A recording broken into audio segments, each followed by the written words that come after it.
Synergie d'approche alimentaire, dernière partie. Mise en œuvre au quotidien des 3 modes d'alimentation, selon les principes de la naturopathie, selon l'alimentation groupe sanguin ou génotype. Voilà, je vais vous faire un petit résumé de la mise en œuvre de la naturopathie au quotidien. Par rapport aux conférences, 2 premières conférences, nous étions rentrés dans le détail des principes de la naturopathie, de ses outils, donc je ne reviendrai pas là-dessus. En revanche, je vais juste rappeler qu'il faut, pour mettre en œuvre la naturopathie au quotidien, déterminer le niveau de son énergie vitale afin de mettre en application une alimentation correspondante à ses besoins. Respect de l'estomac, du cycle et rythme de l'être humain. Il y a un temps pour tout. Voilà, les Chinois ont décrit 12 fonctions réparties dans la journée pour respecter le rythme donc de chaque personne. Mais apparemment, c'est un rythme global de l'humain. Moi, je dirais qu'on peut réajuster à soi. Mais il reste important de bien se connaître et de déterminer ces périodes où justement nous pouvons être en activité, en temps calme, etc. Donc vous voyez, je vous laisse un peu lire ce tableau. Si vous avez des questions, n'hésitez pas donc à me l'indiquer sur le chat.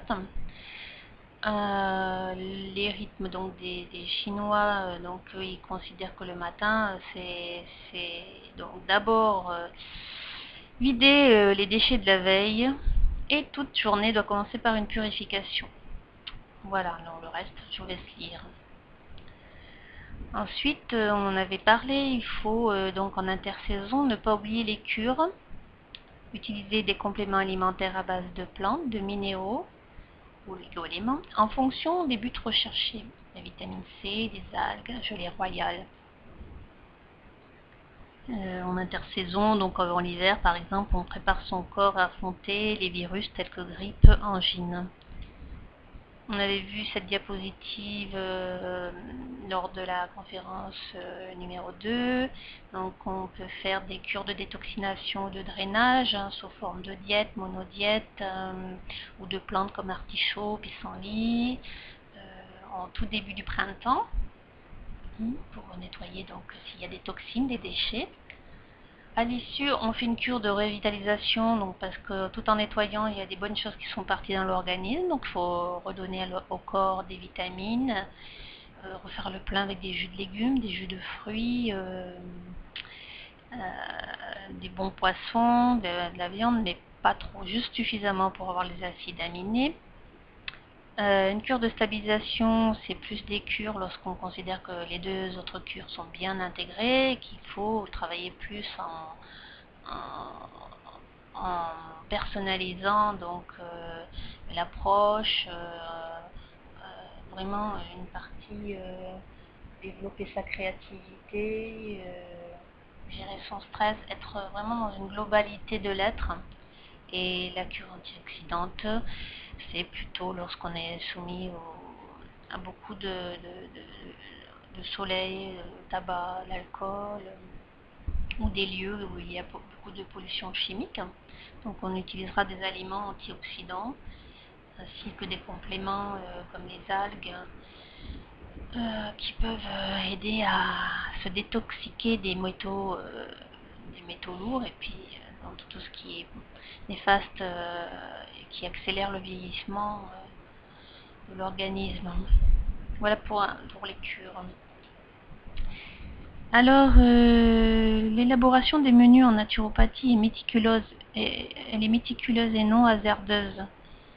Donc il faut donc dans l'assiette une variété d'aliments, des aliments crus, des aliments cuits, fruits, légumes, céréales, féculents, protéines. Donc un produit laitier, on va pas en consommer énormément, on évitera les produits à base de lait de vache. On favorisera aussi les sucres naturels en évitant les boissons alcoolisées et gazeuses. Voilà, c'est une consommation plutôt biologique, naturelle, hein, pour préserver un maximum de vitamines et minéraux, donc sans pesticides. Et puis cuisiner avec des ustensiles adéquats, des contenants adéquats aussi, pour préserver donc toujours ces vitamines. Et tout en ayant comme idée qu'on est dans l'assiette, il faut quand même manger dans un environnement serein, vraiment en expansion dans son corps, respirer et ne pas être stressé lorsque la fourchette arrive dans la bouche. Donc être reposé aussi. Donc le repos est important pour pouvoir assimiler les aliments. Voilà, donc c'est une globalité, hein, il n'y a pas que l'assiette qui compte, c'est être bien devant l'assiette. Donc il faut élaborer une stratégie, une organisation et une nouvelle philosophie de vie. Citation de M. André Roux: il faut mourir pour vivre, mourir de ses habitudes, mourir de ses réflexes, mourir à soi-même d'instant en instant. Qu'est-ce qu'une alimentation juste?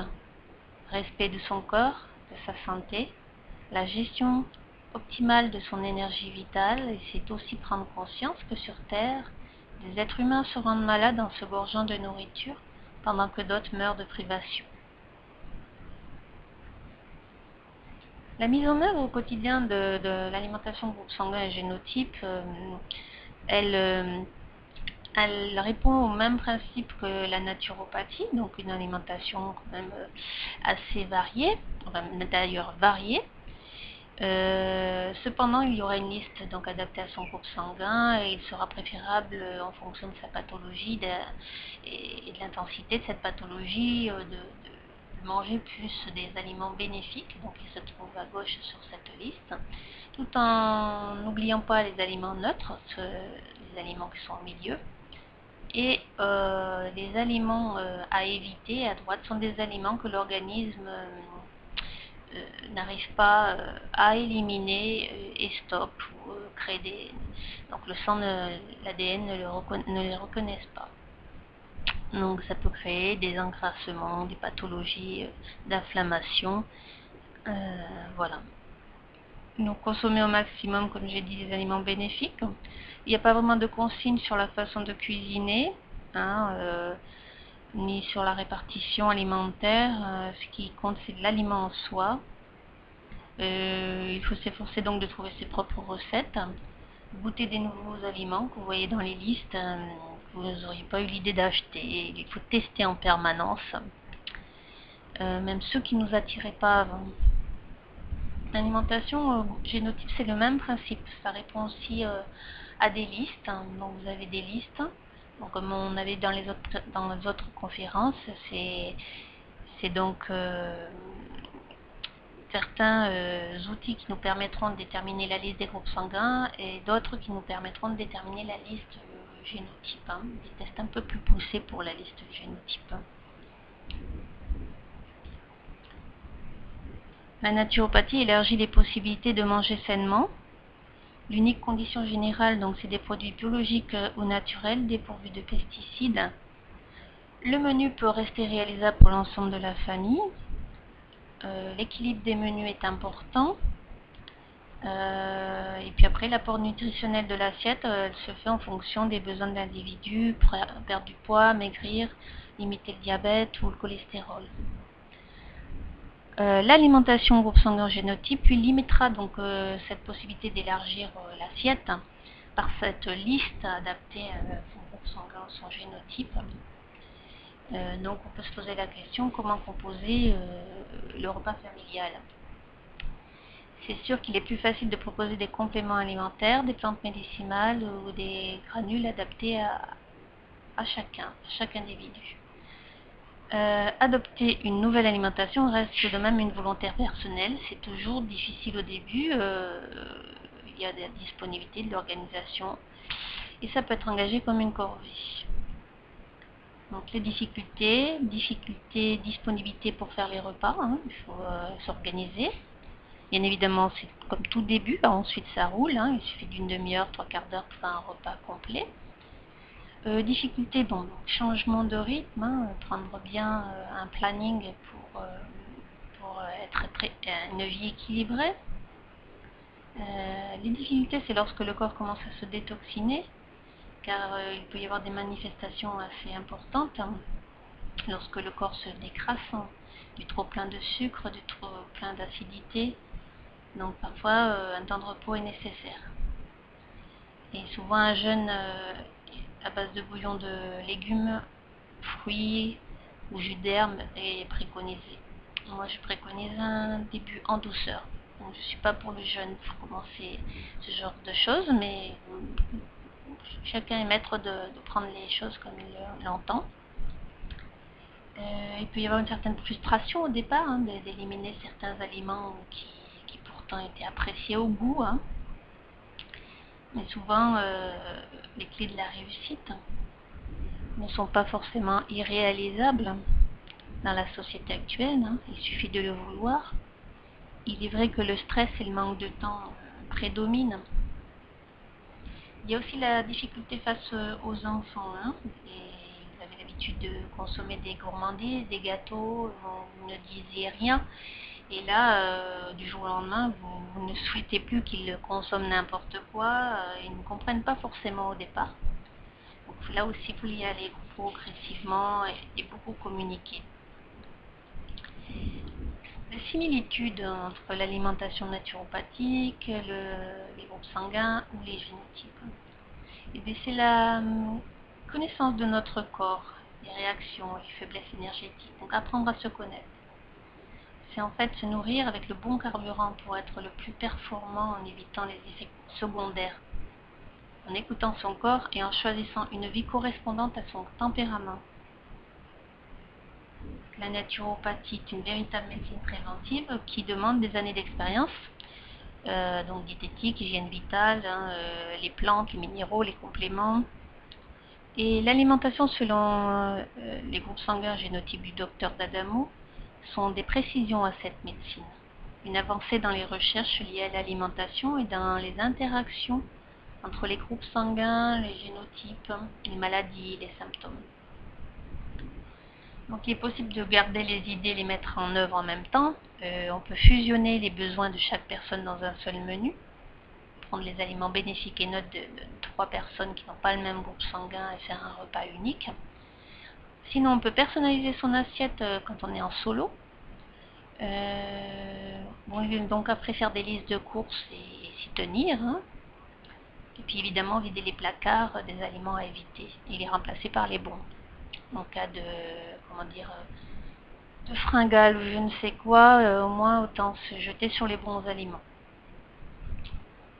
Ne pas oublier la globalité du changement d'hygiène de vie, gestion du stress, pratiques sportives, oxygénation.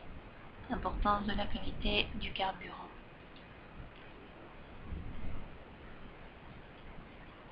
Donc, comme je disais, donc les similitudes, apprendre à se reconnaître. Les bienfaits peuvent être assez rapides, 10 à 15 jours. Pas de consommation de lait de vache. Voilà.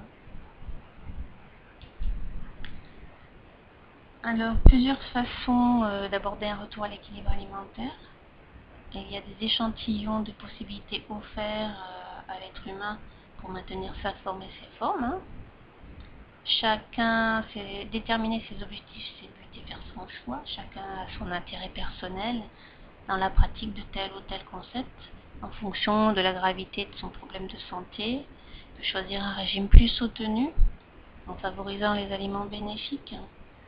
Et puis pour une hygiène de vie plus permanente, en préventif, on peut tout simplement adopter les principes généraux de l'alimentation naturopathique.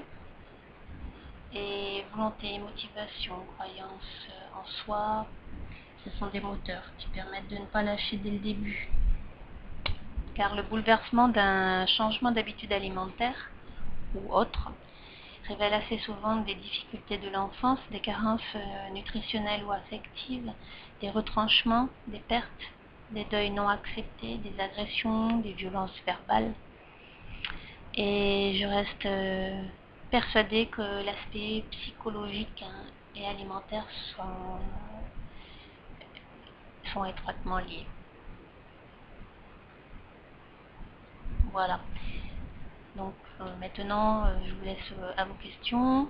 Sinon, vous pouvez me joindre chez Nature Ensemble, donc natureensemble.fr, hein, sur mon site internet, par téléphone ou sur ma page Facebook Nature Ensemble. Je vous remercie et puis je vous souhaite une bonne décision dans votre choix d'hygiène de vie et que vous soyez équilibré, heureux et bien dans votre peau. Au revoir.